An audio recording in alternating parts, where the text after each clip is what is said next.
Thanks for being here again, you guys.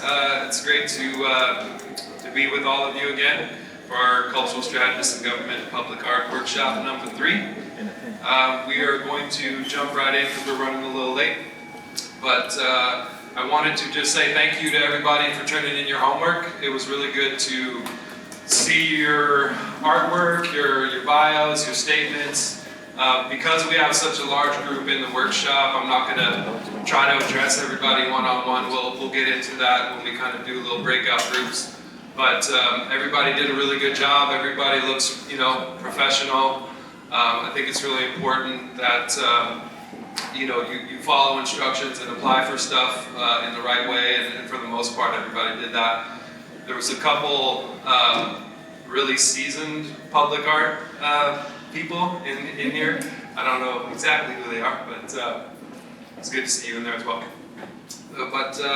So thank you for being here, and we'll just jump right in. So tonight we're going to talk about applying for projects and working with consultants and fabricators and get into that stuff that we've been alluding to throughout the first sessions. All relevant to the homework that you guys did. And I hope we give you some further insight into some of the practices that we think make sense for the industry. So, applying to projects. I think the basics, obviously you've got to put your past work, your bio, your CV. Knowing your audience is really important when you're applying for a project. And I think all of you have tons of examples of work, right? I have all these different things I can show. It's important to curate yourself a bit. What type of project is this? Who are the stakeholders in this? What am I trying to share? What am I trying to gain? Think about it. I think as artists, we always have this tendency to think about our own visions and ourselves. But in the public art field, I think it's often when you're trying to win projects that you have to try to get into the mindset of some of the other stakeholders. And so just thinking about who is this going to, and what are they evaluating, and what's the criteria here, and what type of work should I show? You probably have a huge range of work, so think about that when you're applying to a project. Think about what type of project is it? What work of mine is most relevant to this project? What really makes sense? All of your bios were great. I think your bio and your CV obviously is pretty straightforward. I don't think we have to spend a lot of time on that. But I think it's an opportunity in your bio to share a bit about yourself and be interesting and engaging and tell your story in a way that's compelling. I think strong communication is obviously really key. I mean, you're trying to win a project, so you are selling yourself. And I think there's a fine line between being egotistical and arrogant about it, but also being confident. And I think it's important to be confident in your bios and share things about yourself. I think as artists, it's not natural to be like, I'm so great, but there is a little element of that you want to inspire belief, you want to inspire confidence that you're a good candidate for this, and that they take you seriously, and you have something to say, you have something to share. With the past works and the bios and the CVs and all that, I don't want to come across like we have all the answers. This is a pretty nuanced thing, right? And so there's no, this is the right way to do it. But I'm just giving you some input of what I think, and I'm sure Kristen has lots of input too. But I do think this is your first time to engage with the client or the city, the funder, whoever it is, to show your professionalism. And so I think if your documents are kind of all over the place, they're not kind of contained together, just having some kind of profile and standards for yourself is really good. I think the more that you can kind of keep everything feeling streamlined, and that could be as simple as having a little logo in the corner, or just having the same type of fonts and the same type of imagery and messaging and formatting. Keep it tight, keep it professional. I think if you have one document that looks this way and one document that looks that way, it's not a great look. Show up as a package and convey that information as a package. And I think that'll be most effective. Artist statements. A lot of you had amazing artist statements, that were big projects and small stuff and great ideas and some just talking about yourself. So there's two type of artist statements that we want to talk about tonight, or letters of interest. When you're applying to projects, they're going to ask for an artist statement or a letter of interest. And that's when you're going into a general pool, or if you're writing a statement for a specific project. So when you're writing a statement to go into a pool or to be considered for something, it's obviously more general, right? Like it's about you, it's about your work, it's about your vision. It's not a bio, but it's a statement about what you bring to the table and what you might do in this project or how you might approach it. But that's totally different when you're writing a statement for a specific project. And I think it's important to approach those differently, because when you're going into, a more general pool, okay, I'm applying to be considered, or I'm applying to be in this pre-qualified pool, that's a much more generalized approach.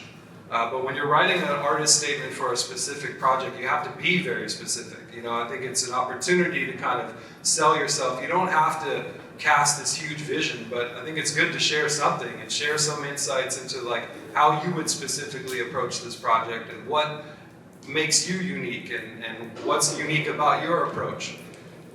So very different artist statements there, and I think it's amazing to have all your documents in your folder and be ready to apply, because we all got to do a lot of applications, right? Like you're just applying for stuff all the time, and a lot of it's kind of copy paste.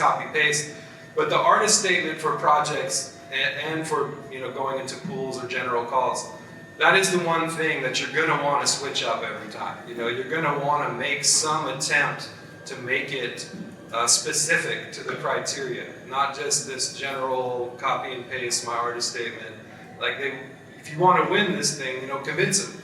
Convince them what's unique about you and what you're really trying to do and what makes it special, and you're going to have a much better chance. You want to jump in about artist statements? Anything to add there? Yeah, sure. There, now it's working. Sorry, everyone. Well, I think everything you said is accurate and helpful.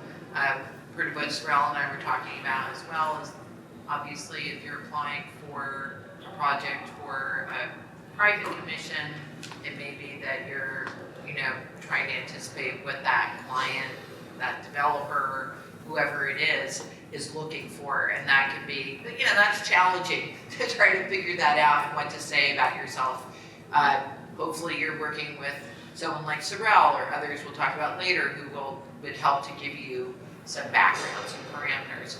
But for city calls, for the pre-qualified pool calls, as you were just sort of describing, Sorell, that is a fairly generalized application. What you're trying to demonstrate in your letter of interest is why you're interested in doing public art for, with the city on public projects. Why that, as opposed to for a hotel, right? Or for private commissions or working in a gallery. So putting something in your letter of interest that articulates why you want to work in the public realm is really important, because that's how we're going to, sort of judge, like, do you even know what you're applying for? Or was it just kind of like throwing your hat in the ring?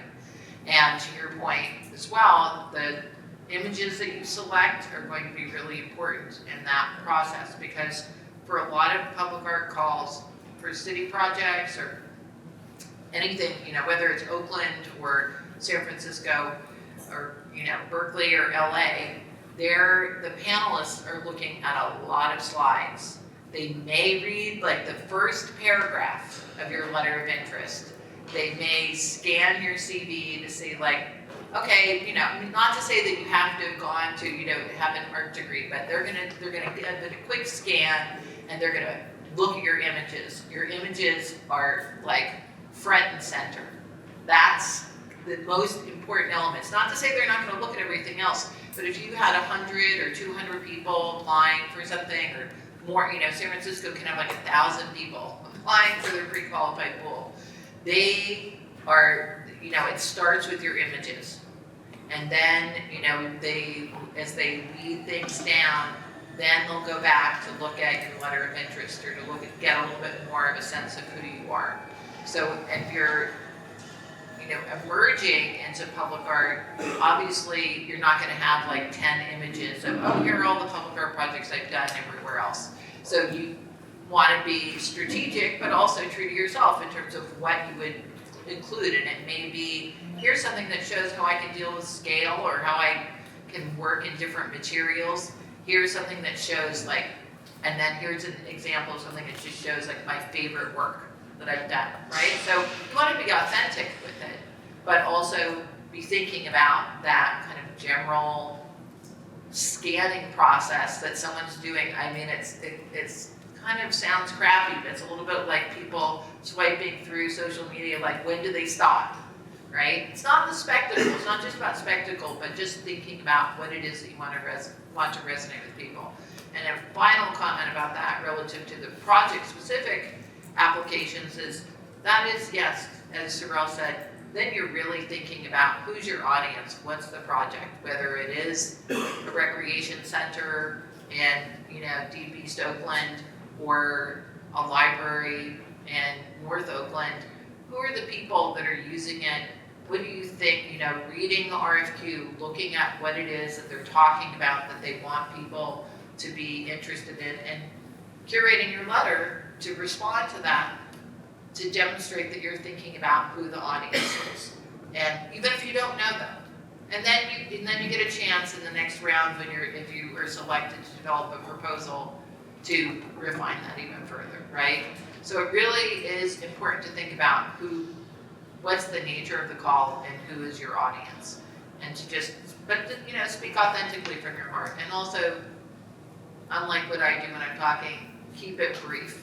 They'll tell you how much they want. They'll say 1 page or 2 pages max, right? But follow the instructions. We'll talk about that more later too.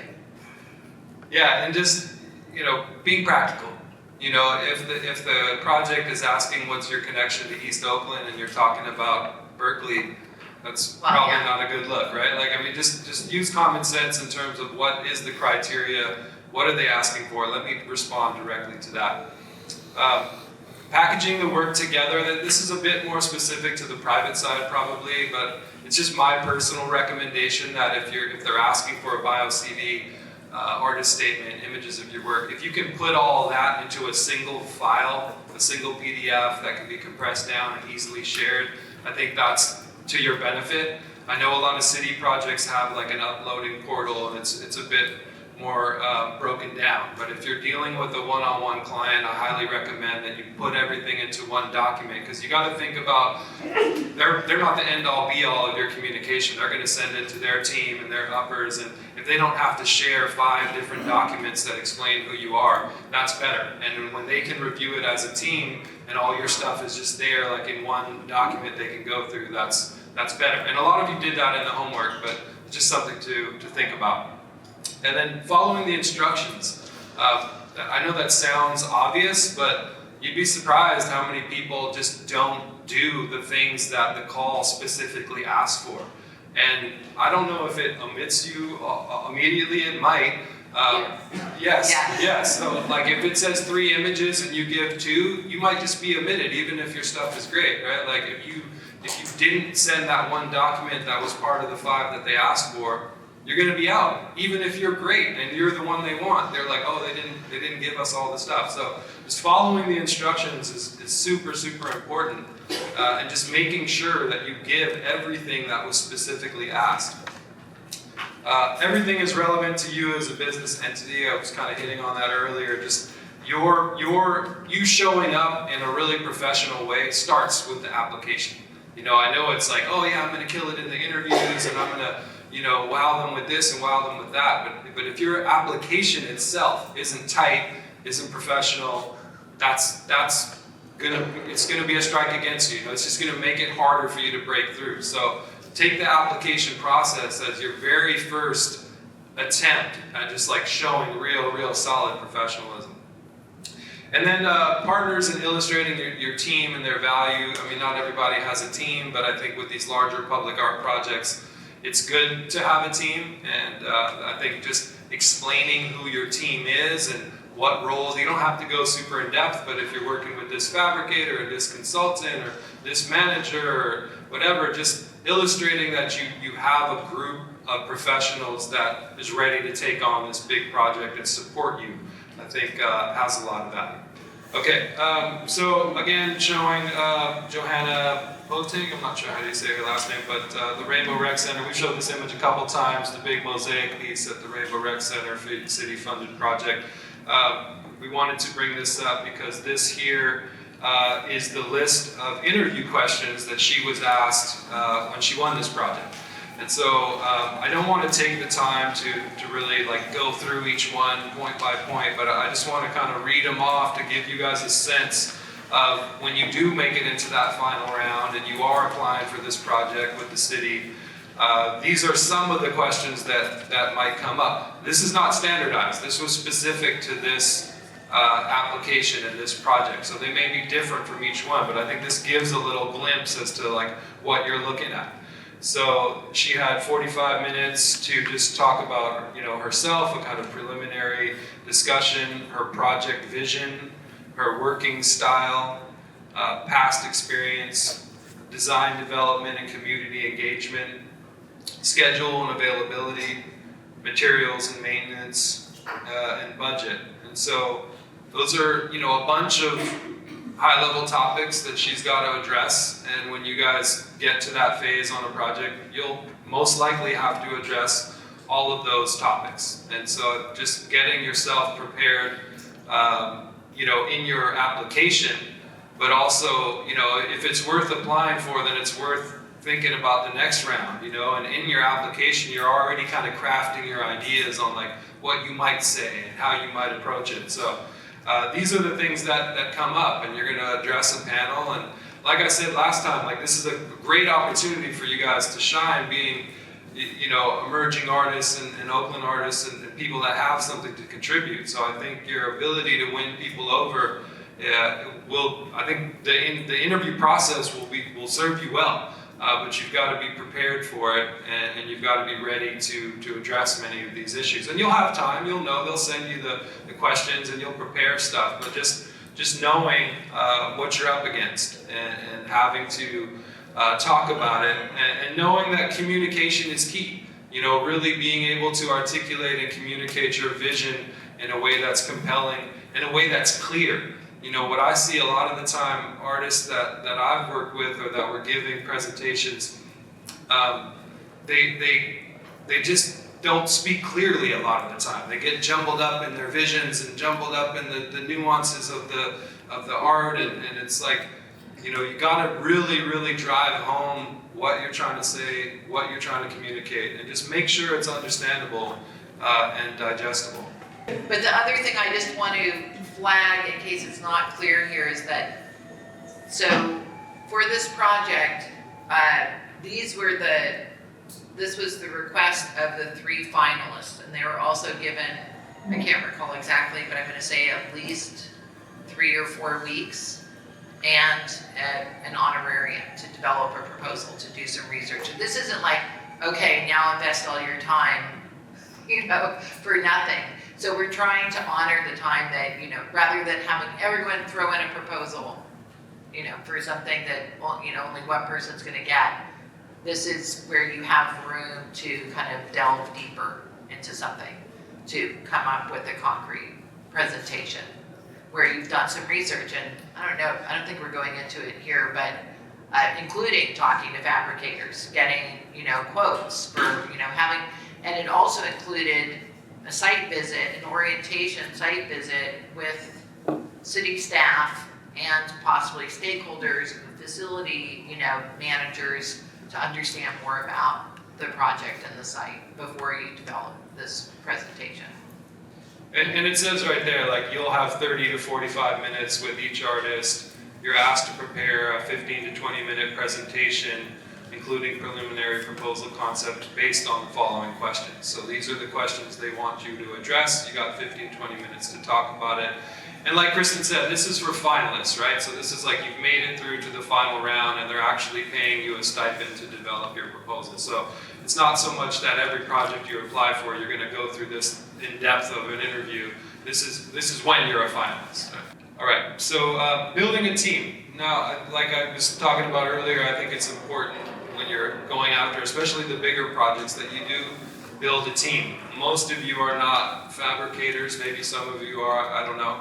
But even people that do big sculptures usually work with other fabricators. So I think it's really important to not only build a team, but to illustrate your team. Obviously, the artist is you, and you've got the vision, and you've got the creative vision to pull it off. But if you're going to win a project, they're going to want to know who your team is, how viable they are, what's the history of their work, what kind of projects have they completed. And it's going to be up to you to kind of build that team and illustrate that team. And we're going to get into fabricators in a second, but I think it's really important, especially in the application process, to just at least, talk that through and present the case that you've formed this great team that is completely capable of pulling off something of this magnitude. The consultant and project managers, I'm one, so I mean, I would think that they would be your main partner, and not all of them are, but I think that you want to lean into your help in that regard, because with large public art professionals in the field that maybe aren't artists. I mean, most of them are not artists, right? So they might speak a little different language, and these consultants and project managers can really help you through that process. So just think about that when you're applying, or who you might want to work with, and to get over the hump of a project, and don't get overwhelmed by all the details that come with the project. If you need help, reach out to people. I'm here. There's lots of other consultants that we'll talk about. But they should be your strongest ally. They should be the person that is really helping you through the whole process, guiding you, supporting you, dealing with a lot of the little details that we all don't like to deal with. So lean on them and build with them. And then fabrication, obviously we've talked a lot about that, and we're going to get into it more. Your fabrication partner, I think it's super important to illustrate who they are, their strengths, what they bring to the table, the history of their work, their stability, their professional acumen, all of that stuff. And then installation, I think you want to think about installation. There's lots of big installation companies, Atau and many others. You don't necessarily have to have all that flushed out on the front end, but you might want to drop a name in there just to show that you're thinking about it, and that you're not going to try to go install this big piece by yourself. Anything you want to add to that? You're good? Yeah, I'll just say, obviously, on the city side, that can vary a lot depending on what entity you're working with. For a City of Oakland projects, in many but not all cases, the artists cannot technically be the ones doing the installation because of California state labor code laws that require it to be a general contractor in the licensed trade. The way we've worked around that on some things is to have the artists, to have the installation come in through a general contractor on the construction of the project. True on private development as well, but then the artist may be functioning as a sub to an installer, or just as a consultant overseeing the installation. So there are things like that, again, to Sorell's point, that you don't want to become too intimidated or overwhelmed by the minutia of how's this all going to transpire, but at least to kind of articulate that you understand, or to even ask questions about what the expectation is, to show that you're thinking about it, that you're trying to anticipate what the needs are going to be for a given project, even if you don't know what the answer is. Yeah, right? Yeah, and my just professional advice, if you're like, oh, I don't want to give 15% to some consultant, totally get it. You want all the money, it's fine. But I would, if it's your first big project, I would advise that you work with one and you shadow them. And you go to all the meetings, and you figure out if you want to take on that role on your next one. Because I think what you don't want to do is get ahead of yourself, win a big project, look at the budget and be like, oh, I don't want to share that with anybody, and then end up dealing with a whole bunch of stuff you weren't prepared for, and then hate the process. You know, like I think if you the easier you can make the process on yourself, the better. So you might find through working with a consultant, hey, I could do that. I could do what they do. Okay, cool. Well, then next time don't hire them. You know, just do it yourself next time. But give yourself the opportunity to work through those kinks and not get totally crushed and overwhelmed by the process on the first go. So that's just my personal advice. So this next slide, I just wanted to give you guys some insight on some of the project managers and consultants that are out there that are getting jobs, and just a little info on them. You know, there's many, right? So this is just a few that come to mind. Like I said, it's not limited to this, but you may need their support in a project. Do your research. There's a bunch out there. You can poke around. This is just a few. Obviously, us, the ABGR group. I mean, I think that we're the most hands-on when it comes to developing artists that are not as experienced in public art and working with a lot of muralists. You know, that's kind of where we come from. We're artists, so we're very art-forward in development, and we really like to get into you know, working with muralists and getting into three-dimensional stuff and getting reliefs and stuff. That's kind of our specialty. Art Source and Chandra Cerrito, I think, are probably the most polished, developed, been around a long time, doing a lot of big projects, super professional. I think both of them are amazing, and I don't know that they do a lot of development, so I would advise maybe working with them when you really feel confident. Like I wouldn't advise showing up and trying to, you know, they're not going to want to hold your hand through stuff. You know, they're going to want to know that you're ready to get in the game and to deliver. But when you feel like you're at that point, I think those are both amazing consultants and project managers. And I think also, but they're both really interested in working with more Oakland-based artists and emerging artists, so they want to know who you are and that you're interested in doing the work. But it kind of depends on the project, and maybe Bruce, what do you see here? Oh, I didn't see you. Hi, because we haven't met in person before, but obviously that you could talk a little bit about your work with Art Source and how, you know, how much you already knew and how much they do, you know, with you, right, or for you. It does depend on the consultant, as you're saying, and then going down the line, you know, it kind of depends on the nature of the project, the same as everything. It sort of depends, but. Yeah, and all these people have websites. You can check them out. You can email them. You know, you can get on their radar. Like Kristen said, they're always looking for new talent and to work with new people. I'm just advising you don't show up sloppy. You know, if you want to engage these people, you know, be ready to show up and be professional. Slate Contemporary is another Oakland-based one. They have a gallery on 25th Street, I think. They did the Kissel Hotel. They're doing various projects. Civic Design Studio, Tommy Wong, they do a lot of youth-based work. Tommy's a great guy. They do a lot of the affordable housing projects. Karen Eichler, I don't know that much, but I think you knew a bit about her. Well, for example, the Moxie Hotel project that's there, she managed that project, and also the Julie Chang project in Chinatown. Right. So she's based here. She's based in the Oakland area as well. Right. Yeah. And then DECA and local language, I put an asterisk next to them because they're fabricators, but they're also consultants and project managers. We'll show you some of their work in a minute here. But these are just some of the resources that are out there for you. I definitely recommend all of you guys poke around their websites, get a sense of the alignment between what they do and your work. You know, don't be afraid to reach out if you're ready. And you know, these consultants are often you know, one of your best gateways to large projects.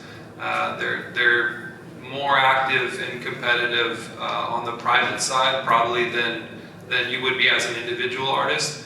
And it's also important to note that when you do a project with the city, you're not required to work with a consultant or a project manager. You know, it's often not built into the budgets, right?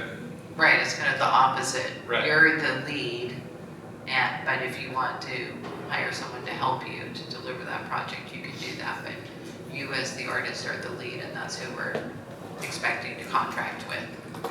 Right, so if you have a city project and you want to bring on a project manager, the fees the project manager or consultant is going to charge is going to come out of the artist's budget. Like, it's not going to be a separate item. It's not going to be production and installation and project manager. It's, you know, if 50,000 is going to the artist, you'll have to pay the consultant out of your, you know, budget on city projects. Only talking about city projects. But like I was saying earlier, you might want to spend that money just to make sure it goes smoothly. But that's up to you guys. All right, local fabricators. So we're going to show some images of all these people. There's also many, so this is not the only people that are out there for you. The whole Burning Man kind of ecosystem does a ton of fabrication. I don't have any of them listed here. I'm sure some of you are connected to that community. Tons of expertise there, so that's also a place to look. Artworks Foundry does a lot of large sculpture, bronzes. They do a lot of stuff, and I'll show some slides in a second, but great place to look. There's web links in the thing, and we're going to send a digital packet to you guys too, but definitely check out all these people's websites if you haven't. Like, you really got to look at these people and figure out where your work could interface with them, because this is like going to be one of your biggest resources to really competing on some large public art projects. Lenahan Glass, West Oakland, Dorothy Lenahan, she's been around forever, does amazing work.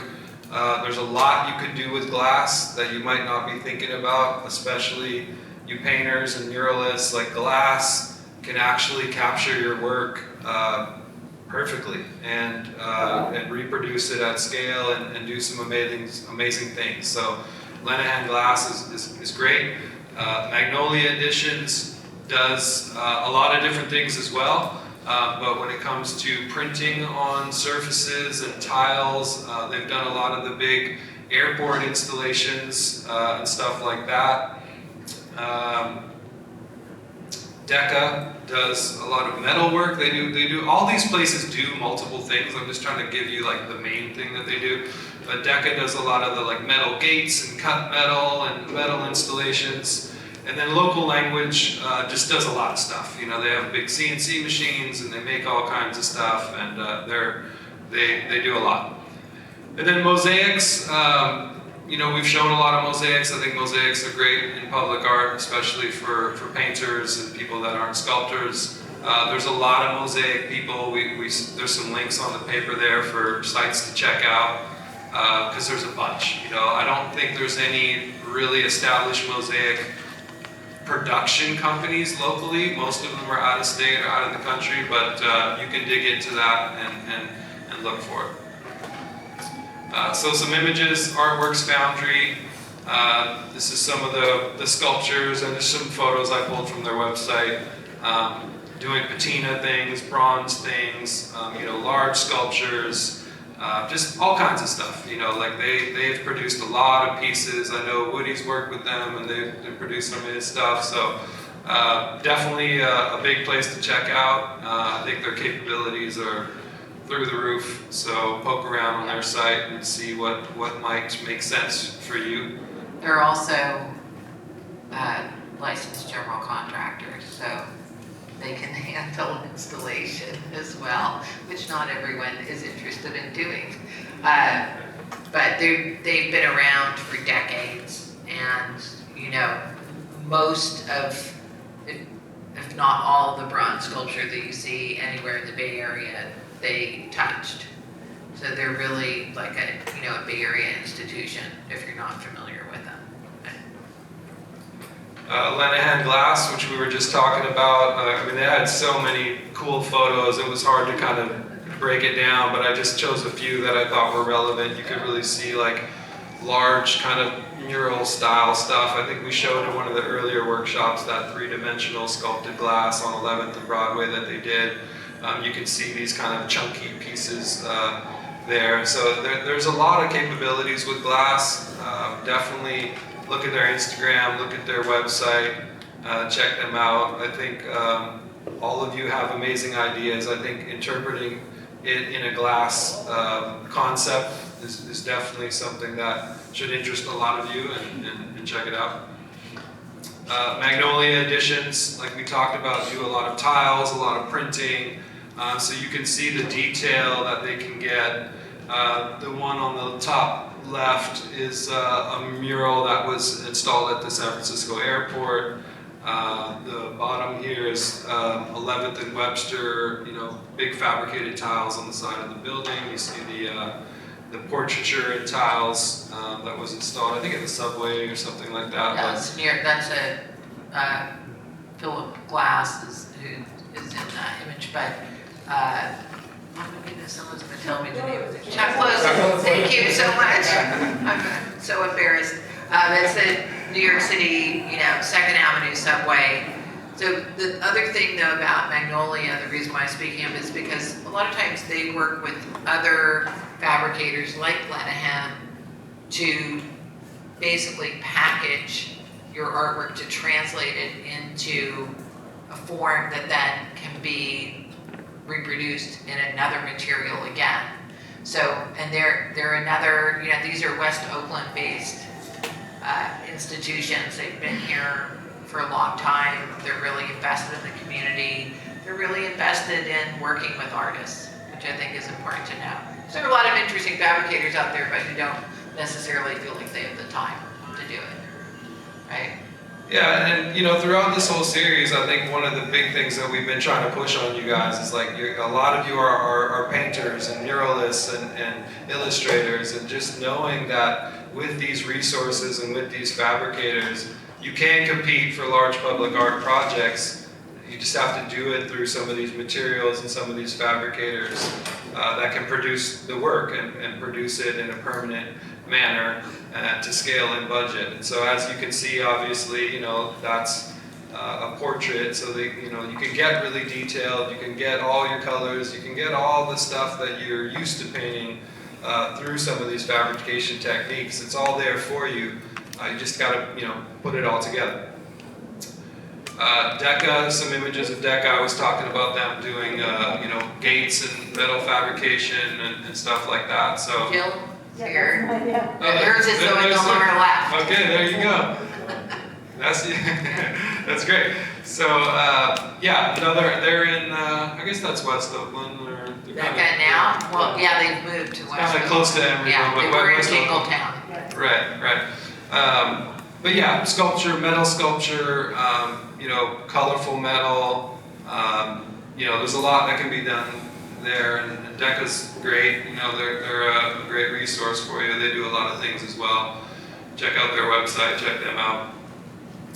Local language, like I was saying, 25th and Telegraph, that's the guy working on the CNC machine. I think they do a lot of hotels and more interiors. They're not as big as some of the other fabricators in permanent exterior public art. But like we've been preaching, you want to do interiors, you want to do other opportunities, do whatever opportunities you can. And they can be a great resource for you. They're doing a lot of work. They're always looking for more artists to work with. They kind of have a little residency program and a gallery as well, so definitely check them out. And then mosaics, we didn't give a specific name. There's some links on the sheet, and we'll send you the digital copy. But also, again, you can see the depth, the color gradients, the hues, what's possible with mosaics. It's pretty much anything that you guys could paint or conceptualize can be done in mosaic. So, another great medium that's there for you.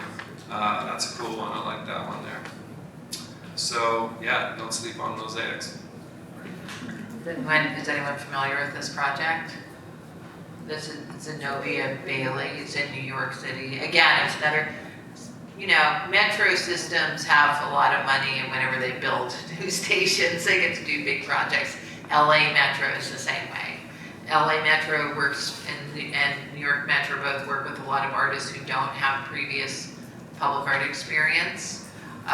She was a textile artist, right? Who then translated her designs to this format, and it's, I forget the station. What, does anyone know what station it is? It's where the, it's near the High Line, right? It's in downtown Manhattan.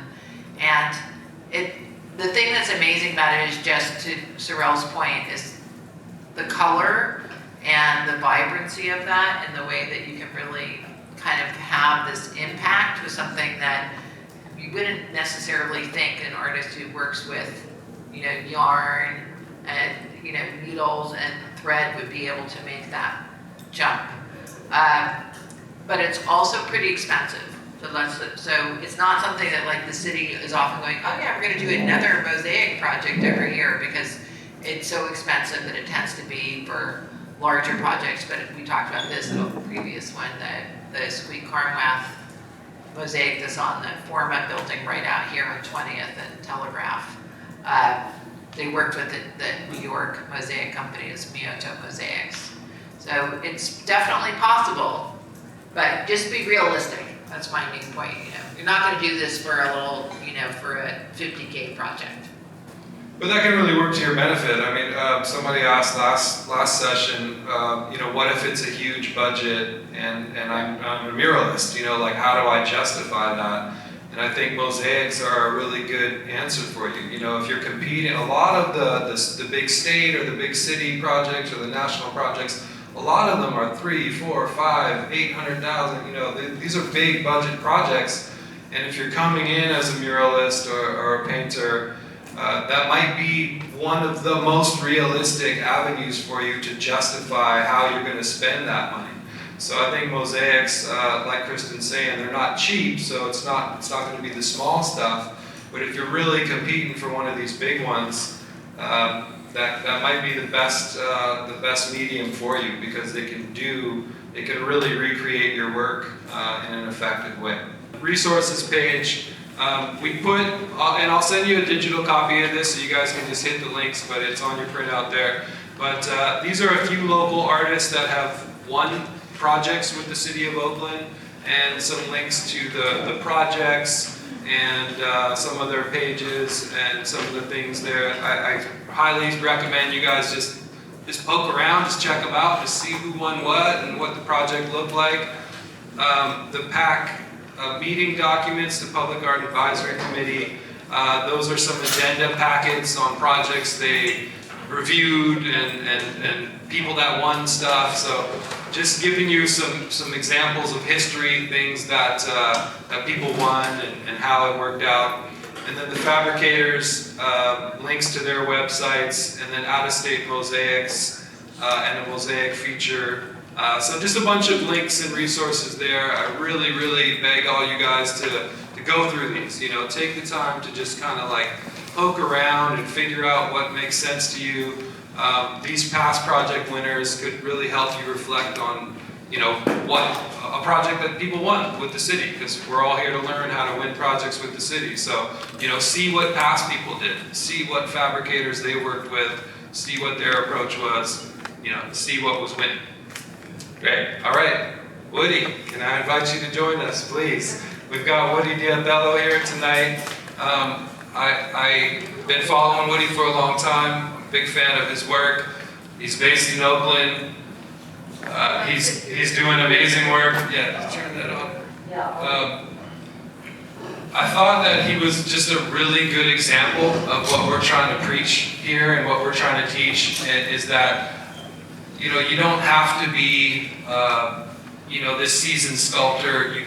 Woody does a lot of things, but he does paintings. He does gallery shows, he does exhibitions, but he's also doing amazing public art work.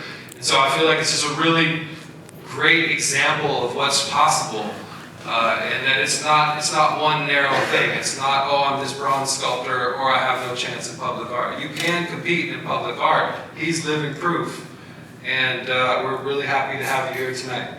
So just show a couple images of his real quick. That's a Jessica Zimmerman show.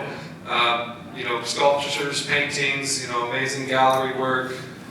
Exhibition at Basel, one of your paintings, a large public art sculpture, and is that at the airport? Yeah, and that's a big installation at SFO. So just want to show a couple images to get you guys familiar with him if you're not.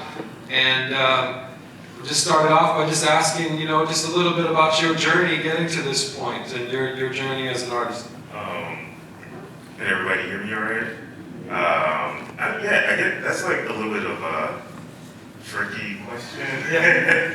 But I grew up drawing and making paintings and just really focused on like 2D work. And then in college, I took my first ceramics course, and that gave me a lot of just like sculptural like foundation. And I was just like working at trying to scale up with ceramics. And then, just like kind of like continuing on that arc. I guess like this coincides with a lot of what you were saying. This SFO project was actually my first public art opportunity. And there was an RFQ that got sent out, and they submitted my name, an artist statement, just like all of the general information and images of my work into a pool of artists, and then I was selected to develop a proposal. I think it was like a $3,000 honorarium, and I think following instructions is kind of like it's simple, but it's like tricky. And with this project was through the San Francisco Arts Commission, and there was a project manager, project lead, and he was a valuable resource because it was my first time developing a proposal for a public art piece. It was my first time thinking about like scaling up my work. So I just like problem solve in terms of like how do I get from making these like relatively larger-ish size ceramics, how do I make them feel monumental? And just like kind of like developing that idea and like doing some research, I realized that bronze was a perfect material.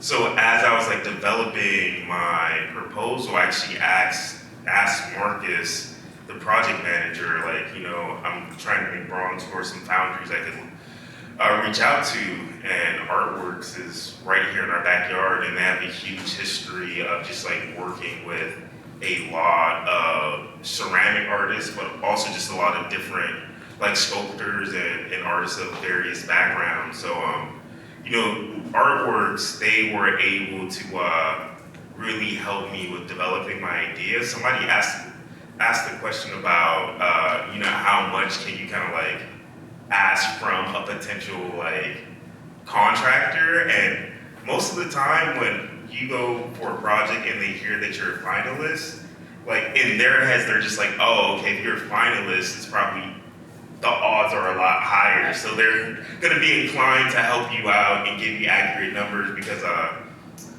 they also want to receive a contract as well.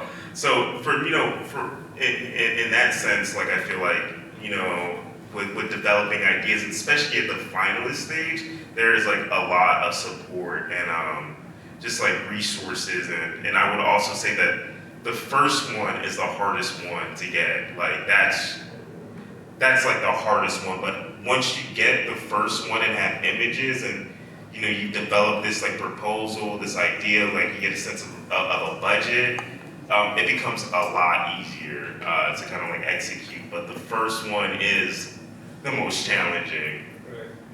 That's amazing. I mean, so many great things you said there. I mean, first of all, I think all of you can relate to kind of his story: drawing, painting, ceramics, dabbling in things, grew to this, grew to that. And that's what we're trying to illustrate here, is that like this field of public art can be for you. You've got to grow into it, you got to engage, but it's not just for sculptors. It is for illustrators, it's for painters, it's for anybody with vision and drive that you can do it.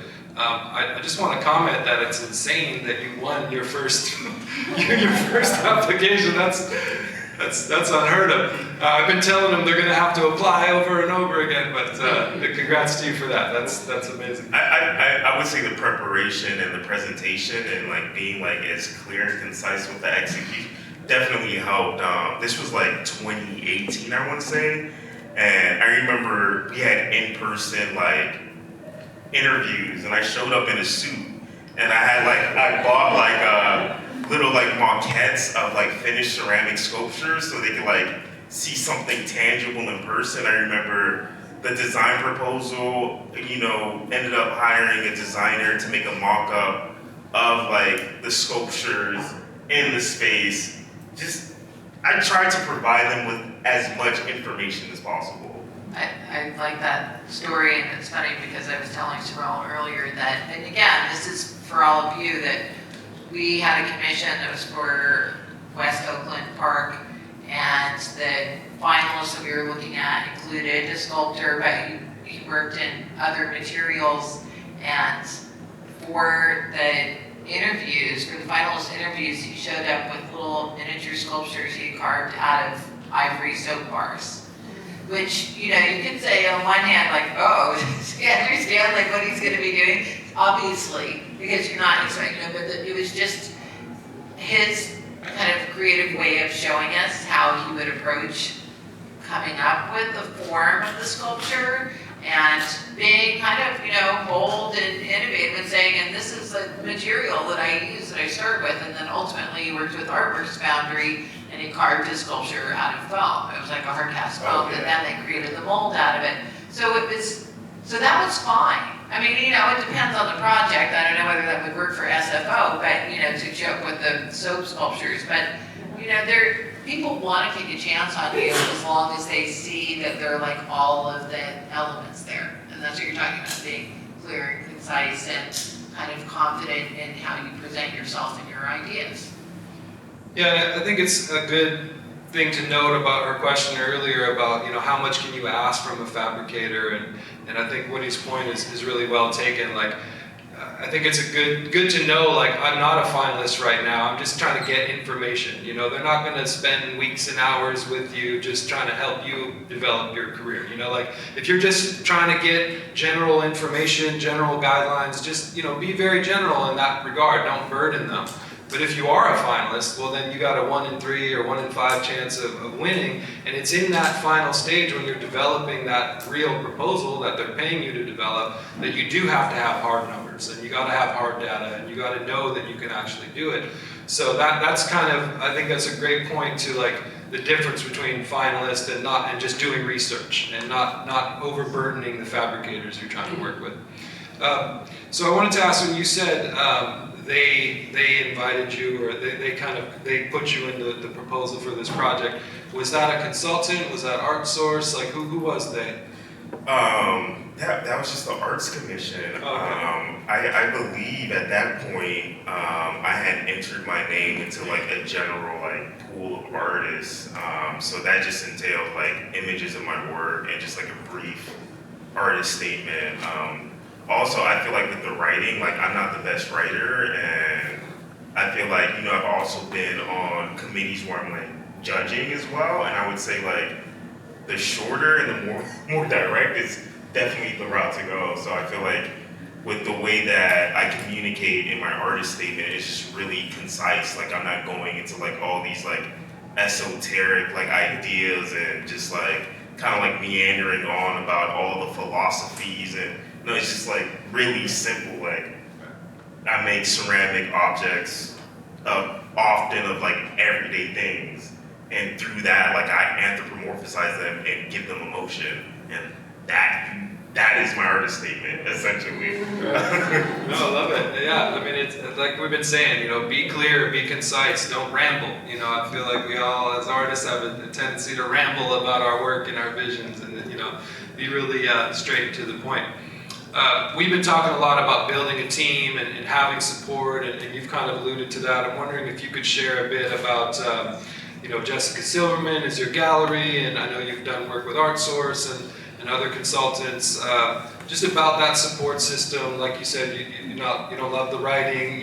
What have some of those other entities been able to do and help you with? Yeah, I feel like with the galleries, a lot of times, like I feel like, good galleries, they often have artist liaisons. So it's like a representative of a gallery that works directly with the artist. And, the artist liaison that I work with, or the different artist liaisons that I work with at different galleries, and specifically through Jessica, they're like, it's a tool, it's a resource. So I know I'm not the best writer. I can like communicate my ideas, but you know, it's gonna be mad grammar errors. So I'm gonna need somebody to like look over it and kind of like make sure that like the writing and the language makes sense. And also I think just like having a second set of eyes to like point out all the different like discrepancies with like font size, or just making sure like you know, just like the formality of the thing that you're delivering is like very clear. I would say like Google Drives are fine, but like you can just compress everything to PDF. That makes it just like 10 times easier. I would advocate towards a PDF. So the galleries are really supportive because you know, it's kind of like a lot to like manage, just like the public art stuff with also like just other things. So sometimes if I'm interested in like reaching out to like a fabricator or like trying to find, you know, a person to help with production, you know, I would ask the galleries if they have experience with the fabricator. I would even ask like, with this project, I asked Marcus, like, you know, who are some bronze fabricators. So they were able to kind of like, I mean, you guys are doing that now, just providing a list of people. I took a photo of that page because I'm like, oh, glass, like I'm actually looking for a glass person. So I feel like for the most part, in my experience with like proposing different ideas, the galleries there's a support. Art Source works a little bit differently in the sense where, you know, I've already had a number of different larger scale projects. So with Art Source, they definitely work a little bit more privately in the sense where, you know, with the artist pool, I feel like, you know, they just looked at my work and they reached out and they asked me if I wanted to be considered for this like public art piece. And I guess, I don't know what happened behind closed doors, but I'm guessing like Art Source pitched like the different artists to the developers, and the developers also had to say so with who they wanted to select as finalists to propose something.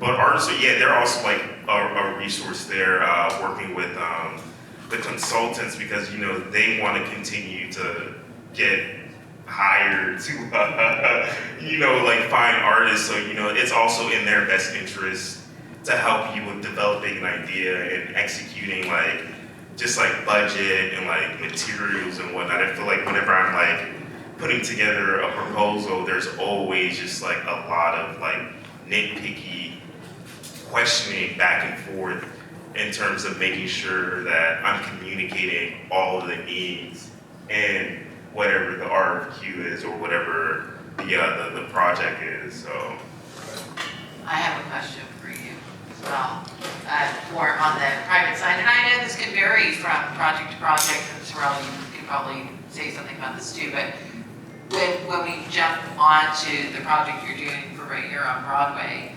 I'm not saying you have to, do you have that? Well, one of the things I wanted you to maybe tease out a little bit is, did you have to develop a proposal and present that to the clients? Did you know who else was competing for that? Because see, when you're doing it on the city side, you will know who the other finalists are. You'll probably all be invited to an orientation, a site visit together. yeah. So you'll know who you're competing against.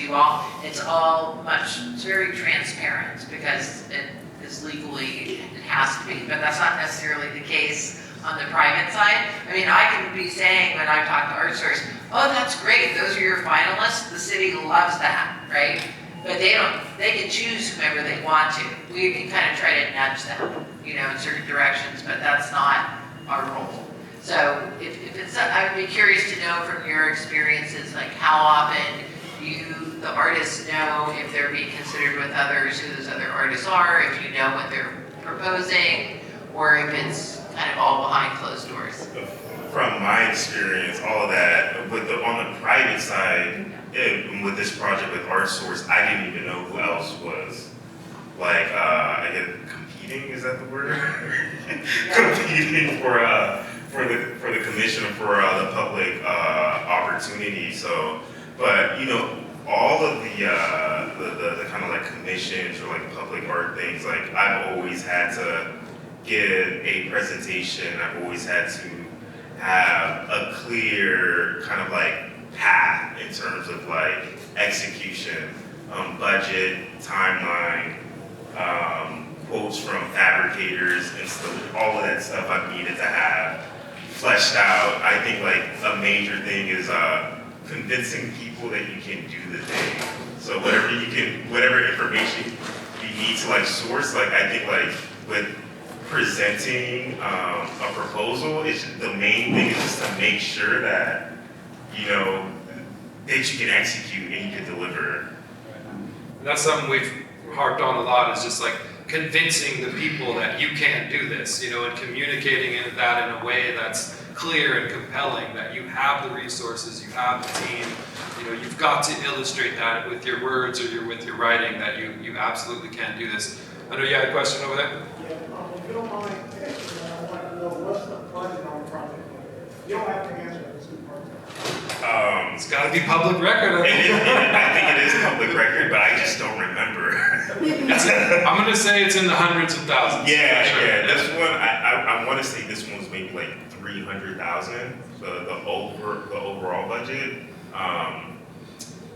Yeah, I can't remember, but it's like a couple hundreds of thousands of dollars. Can you go? Yeah, so I want to just show a couple more slides of Woody. Sorry, I think I'm going the wrong way. Here we go. So this is some early. Well, I don't want to tell what you could tell, but this is the 19th and Broadway, right across the street. That big tower that's going up. He's doing the public art piece for that. These are some images of the early stuff, the piece in development. And then I've got some process photos of it getting scaled up, but maybe you could just kind of talk through what this stage was, and then we got some more images. Yeah, so you're talking about the artist who carved that little sculpture in ivory. So these are, so for my process, like I always make a maquette, like a small miniature version, and these are the actual objects that get 3D scanned and scaled up. So I remember making the maquettes and having the developers and art source, they came by and looked at these maquettes and kind of gave the check off, like, all right, let's scan these and get them as like a 3D file. And these are the actual things that get enlarged. If you go to the next slide. So this is just the maquette enlarged. And so is that cut out of foam? Yeah, it's CNC milled in foam, and then for this process, this foam gets covered in a layer of oil-based clay, which is like extremely time-consuming. Not doing this process anymore because it takes months. So that's something that I have to factor into the timeline, and it's just like, also I can't do it by myself. So I needed to hire a couple of assistants to help with applying the clay over the foam. And the reason why we do this, at least for this process, is so that foam has that ceramic clay texture. And these are the actual objects. After they're covered in foam, these are the objects that get casted and ready to get converted into bronze. Yeah, I was going to say, maybe you can take one step back, I think, for the room, because I know I've read what you proposed, but just to provide that little brief overview of what the concept is. Yeah. And why this for this site, because we talked a lot before also about site specificity, knowing the audience, but also just where is this going to be? What are the opportunities? Why did your idea, or your approach to creating work, you may not know the answer, but I think if you just describe what you were going to do. I feel like so this is years. I had my first meeting with the developers and art source in 2020 during the pandemic. And they were talking about this development and this little nook, and they kept on calling it Pocket Park. I was just like, oh, Pocket Park, that was just the default name. So we had this initial briefing, and I had to then think about the idea. And I think right after I got off of the phone or the meeting, I was like, oh, it would be kind of hilarious if Pocket Park had pocket things in it, but just enlarged. So that kind of framed the conceptual, that was just the conceptual framing for developing the idea. So I was like, obviously a pocket watch, but clocks are like a huge part of just my visual vocabulary. The set of keychains are also some things that you would find in your pocket, and they're these little benches that are going to be patinaed after different healing stones. So it's just all oversized pocket things, and this thing is existing in front of the 19th Street Art, and it's just I wanted, or just in general with my artwork, I like using objects because they're open-ended. Most people have some type of association with clocks and keys and time, so I feel the nature of the objects are really approachable for a wide audience, but that's also something that carries over in just my artwork in general that lends itself towards public art. Yeah, that's fantastic. And I bet when you said pocket items in the Yeah, pocket part, they were like, oh, you killed it. Yeah, so that's another thing too. Is I feel when almost you can't decide whether you're gonna win the project or not, but I think one of the greatest pieces of advice that I've been told is just when you go in to present the proposal, you almost want to present it, or at least feel in a way you guys, you could fund this amazing project, but if you guys don't fund this, this has the possibility to get funded elsewhere because it's just an amazing project. So I think trying to hone in on the design and the proposal and be kind of compelled to see it actualized. That's the greatest energy that you can bring towards any type of interview or committee. Yeah, amazing. I just wanted to kind of just go through these slides again, just illustrating again that, all of you can compete in public art. It's really just about having vision, having expertise, having good ideas, pulling fabricators and people together. It's not beyond you. Woody's living proof. He didn't make this at 15 feet, but he had a good idea and he sold it well and he got the job, and so all of you can do that. And so I don't, we've been saying that this whole time, and I want you to believe it, because I think Woody embodies the fact that it can be done. You got to be dedicated to your craft, and you got to be professional, and you got to show up, and you got to win them over.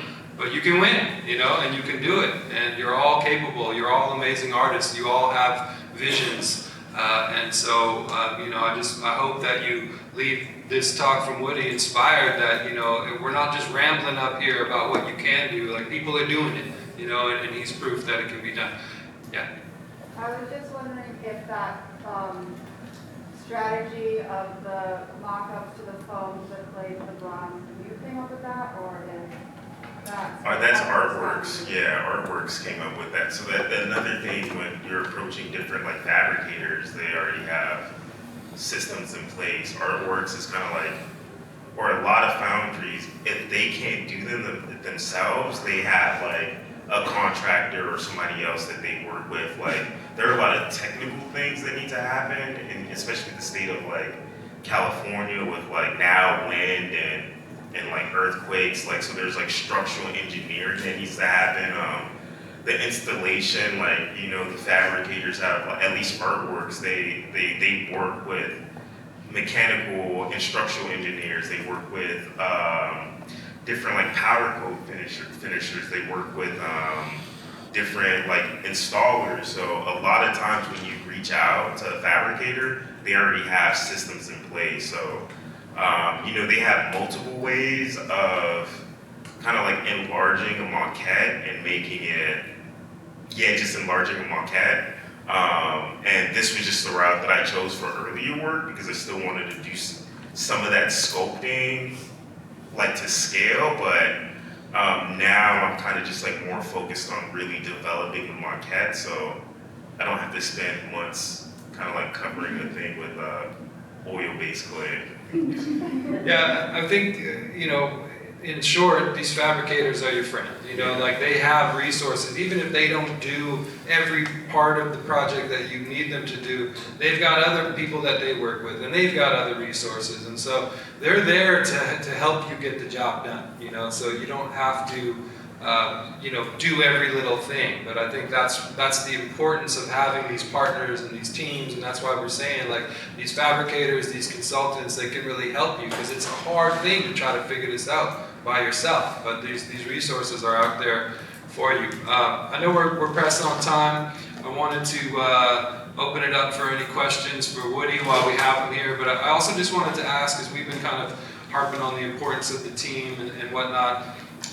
With the installation, the engineering, the kind of interfacing with the architects and all the stuff that goes into some of these projects, how has that been for you in terms of, you know, working with ArtSource or Jessica Silverman, or, you know, is that an aspect that you were pretty hands-off, or were you pretty hands-on?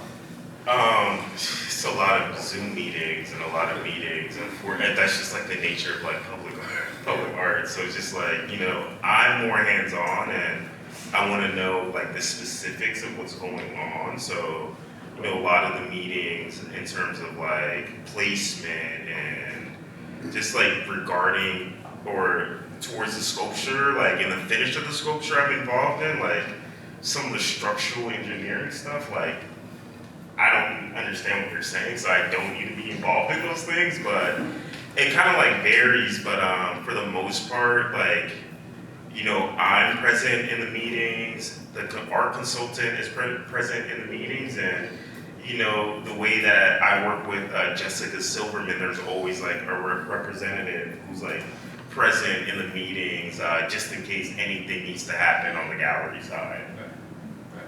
And you have to tell us when's the ETA. I mean, I think I know, but again, I for people believe that like this is supposed to get finished in later this year. It doesn't look like the building's gonna be ready. Right, so really that means like early next year, is that right? Mid-24. Yeah. But a great point, like we talked about that a lot, like these projects have long cycles, you know, it's not just get in, get out, get your budget, get your money, like you gotta be committed to the long haul. They got big budgets, but they take time, you know, and you gotta be committed to that process. There is like something else with deliverables too, so it's just like you don't get paid out all at one time. I feel like one of the most important things to kind of like think about when putting something together is a realistic timeline and like when the deliverables need to happen. So there's always just like, yeah, there's just like things that kind of need to get checkmarked as the project progresses and goes along. I think right now we're like approving like patina samples and colors for this, and you know we're getting samples, and then those samples need to go back to like the developers and make sure that everybody's on the same page. And Samples yeah, of the samples. yeah, of the samples. samples of the samples. Yeah. All right, so questions for Woody? Or any of us, yeah. Yeah. Some of these budgets sound huge, but then I see this stuff and I'm like, well, that sounds expensive. Yeah. So I'm like wondering generally, how much does someone budget in themselves? Like I heard consultants do 15%. Like what are artists kind of, or do you just get what's left over? Like Yeah, that's a really good question. I think it's kind of different for private and public, and we're primarily focused on city stuff. So I think you probably have some general guidelines for what's a decent artist fee. So, on city commissions, typically you're gonna pay yourself an artist fee between 10 and 20%, depending on the size of the budget, the complexity of, you know, the design you're going to be taking on. That may be literally your design fee separate from if you were making, or if you were part of the act of making. So again, like if you were a muralist and you're doing the painting on site, you're obviously going to be paying yourself for that time separately from paying it to, you know, Artworks Foundry, right? So you want to think of those things separately, like what's your design fee for, you know, the value of your ideas versus your labor, which may include managing a project or managing those other subs and whatnot over multiple years. Yeah, I think those are definitely like two separate Yeah. like item lines. Like there's like artist fee, and then for me, I know I charge like labor, and the labor oftentimes like includes like the labor of assistance. And then in the labor too, there's like every like materials, overhead, in terms of like how long I'm gonna be working on covering this thing with foam, and it's just like existing in my studio. So yeah, I feel like I kind of like have like an artist fee, just like what my conceptual thing is, and then like what is the actual labor, materials, time that gets factored into. Yeah, and you other may lines. have, you know, the city's not interested in having you say, oh, this is my rent for the next 2 years, like you're paying my rent, because we're like, well, what else are you doing? You're not discounting it. But if you had to, you know, rent another space that was specifically for making the work, then that would be a legitimate, like, reimbursable cost, right? So, again, that's like a whole other discussion about budgeting, but I think the point you were making, which is really important, is that it can happen over a couple of years. So you have to think about how you're budgeting your time and the expenses related to delivering that project. But we're gonna get into budgeting a little later on in the workshops, but that is a tough question to answer with full clarity, but I think what Kristen was saying, 10 to 20% on city projects, I think with private, it can vary quite a bit. But I think just as a general rule, if your artist take is massive, that's going to be kind of a red flag. You know, like you can't be like, well, half's going to me of this 200, and then you know, you've got to be realistic about distributing the money and using resources and hiring people and paying people, etc. All right, any other questions? Yes. I have a question. Yeah. I have a question for Wayne. Yeah. How do you prioritize your projects, like your personal projects, say with either an idea that you're going to explore, is in your galleries, and in the event that you have multiple public art projects? What does that look like for you? Great question. So you're asking how do I organize all the different projects? How do I organize your mind? Yeah, it's kind of, I mean, to be honest, I'm kind of like a week by week person. So it's just like, I got to just figure out what I need to do in the week. But, you know, things kind of move at different rhythms. Like the public art stuff and the larger scale projects, like, you know, there are times where I'm like really involved. And there are times like, you know, once I'm like done developing the maquette, then it's more or less like checking in and like seeing what the progress is on the contractor side. So I feel like, you know, with the public art stuff, I'm not necessarily hovering over it because I'm working with a contractor. There are a lot of things that are happening kind of like in the background, and that frees up time for me to kind of like focus on a gallery exhibition or making work for an art fair, like trying to make paintings, or honestly just trying to like rest and just do other regular things, you know? So yeah, the public art stuff just works and functions at a different speed. So it's not like you're like hovering over it for the entirety of the until the completion. There are times where it's like at the onset, like design development and getting the proposal together is consuming, developing the maquettes and like forms, the kind of like structural forms are consuming, and then, you know, once that is kind of like developed, then it's just a matter of like showing up to meetings and kind of making decisions. Yeah, great. Yeah. I know we got to get out of here pretty soon. Any other questions for Woody? Yeah. I just have one question. Yeah. You know, having experience of making sculptures larger, does that change the way that you approach your own personal work? Do you like think of like your work like, oh, this will look good? Do you create differently based on having the experience of making stuff larger? Yeah, I feel like, you know, with the bronze stuff, I'm learning that I can play with gravity a little bit more.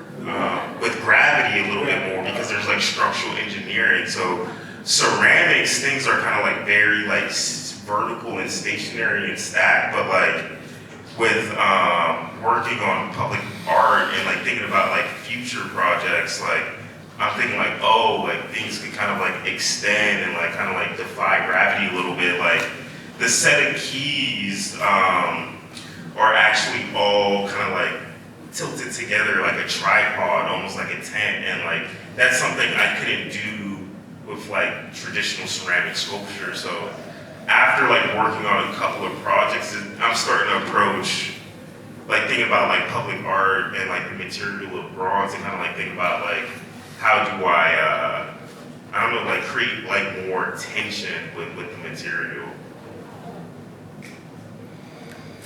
Yes. For the category of looking for fabricators and for even the homework assignment that we're supposed to do, would that branch out to electrician work to have lighting on the site, or concrete pouring, or landscaping to add to the greenery? I mean, it can, but I don't think we're gonna get into all of that at this level. But of course, when you're working on a big project, probably landscaping, lighting, all that stuff will come into play. But I don't want you to overthink it at this stage. Just like look at the fabricators, evaluate your own work. Let's do some pairing and you know, check them out, and we can get into the details later on. Yeah, I would also say most of the time there's like support for like landscape design. If it's not allocated in the budget, then at least from my experience, and it depends project to project, but normally on the development side or the construction side, they're already thinking about that. So like I know with this project across the street, like they're already thinking about like pouring enough concrete in the foundation to support like these objects that weigh a couple of tons. So all of that starts to get shaped as you're developing the project, and it really is like case by case. I know sometimes with the city stuff, there's support for like landscape design, and sometimes that has to come out of it just really depends. But with city projects, you're not going to be responsible for landscaping, lighting. That's not going to be part of the art budget. It's going to be specifically on the art. You will have to address the engineering, the installation, but they're not going to tax you to make sure there's ferns planted around and stuff like that. We decided not to sort of get into it tonight, but there are examples of projects where the artists, including working with artworks, wanted to kind of push the boundaries of, okay, this is where we've got, this is our spot, but then we wanted, can we talk to you about what plans you're expecting for that? And so they wanted to talk to the landscape architects about that, where we want this additional lighting. So they might have to pay for, say, the upcharge of that, right? If they're augmenting what was being planned for. So, you know, if it's a thing that you're into, it can definitely be something that you might want to explore because you want to try to work with those materials or, you know, augment what you're doing. But it's not typically something that you're responsible for, as they're both saying, I mean, unless it's a thing that you want to be. All right, last question. We got to go with. Yeah. So on the airport project, you had substantial bronze sculptures that appeared to be on the roof of the thing. Who was responsible for getting them off of a truck and on the roof? So I think we actually ended up working with Atal. Yeah. The install. So Yeah, the the installer. installer, yeah, and they had it rent out, or I don't know if they just have like huge cranes, but like they literally, They rent them. Yeah, the install for this happened at like 5 in the morning when there weren't any planes taking off, and they literally like drove a crane on the airport like slab, and they were suspending this massive sculpture like just like in the air. But you know, all of the kind of like engineering in terms of like the support on the terrace and the surface, that happened early on. That happened like we needed to come up with a placement of the sculptures and kind of make sure that whatever was underneath it was like load bearing. So there was there are a lot of meetings for that. Yeah, if you have a massive piece, you can't wait to the end to figure out if the structure can handle it. You know, that's something you got to get ahead of, way ahead, with your consultant, with your engineers. You know, so that's knowing the stakeholders and kind of figuring the whole thing out. But we got to wrap it up. But thank you guys all for being here. Thank you, Woody. Really appreciate you participating. please, we'll send you the links for the homework stuff. Please look at all the material, and we'll follow up with you